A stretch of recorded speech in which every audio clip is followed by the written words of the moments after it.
do a few videos here and there on reasons why I use the King James Bible. That's the Authorized King James Bible. There's some new versions of the King James Bible coming out that are not the King James Bible. King James 21st century, King James ER, which means easy reading, all that kind of stuff. Those are not the King James, and they're actually incorrect.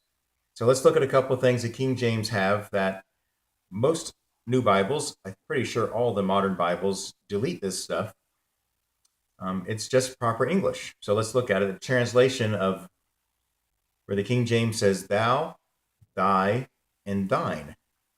So thou hast something, or thy, heart, or thine. Those things all mean singular. That's a singular word used to be clear who's being spoken to, or who's talking. So God sometimes will tell somebody, thou hast done this, or thou hast done that. And God's speaking, that's singular. He's talking to a person or one nation.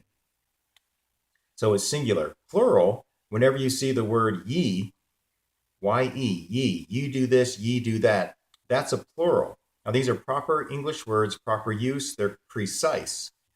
The new versions get rid of all that precision and the precise and correct translations of things from the old originals. And they take it and they just put the word you. Now, you is not singular or plural. It could be either one. So it just makes the Bible less precise. It makes the words less precise, and they're actually incorrect translation. They do not keep the singular or plural of the words. Those just cause confusion. Sometimes you're not sure who's being spoken to. Is it a crowd, or is it a person, one person being spoken to? So that just adds confusion to the words of God, and also is incorrect. Another thing I like about the King James is the word love. In all the new versions, well, let's go back. And in the Bible, it has the word love, lovest, and loveth. Well, people will say, well, that's just an old way of saying things. It doesn't make any sense. No, it's proper English use of words. It keeps the person, the tense, the first person, the second person, the third person. So I love, thou lovest, and he or she loveth. So I love is first person. Second person is thou lovest. Third person is he or she loveth.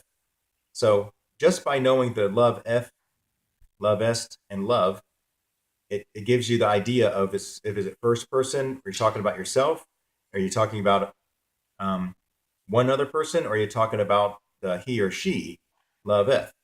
So this is a proper translation. It keeps the meaning as precise words in English. It keeps the exact meanings of what, when they translate it into King James, keeps the precise meanings of what was done in the other versions, the other older Bibles, the originals, you can call it, been passed down.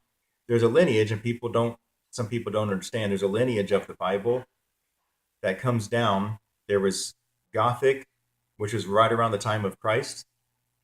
The Gothic people in Europe had the Bible that turned into Anglo-Saxon, which turned into English. So our early English Bibles were actually Anglo-Saxon, and before that Gothic. There has been a continual line going down in time from the time of the apostles and disciples of the Bible being preserved. And that's what we have in the King James Bible and the correct translation of these.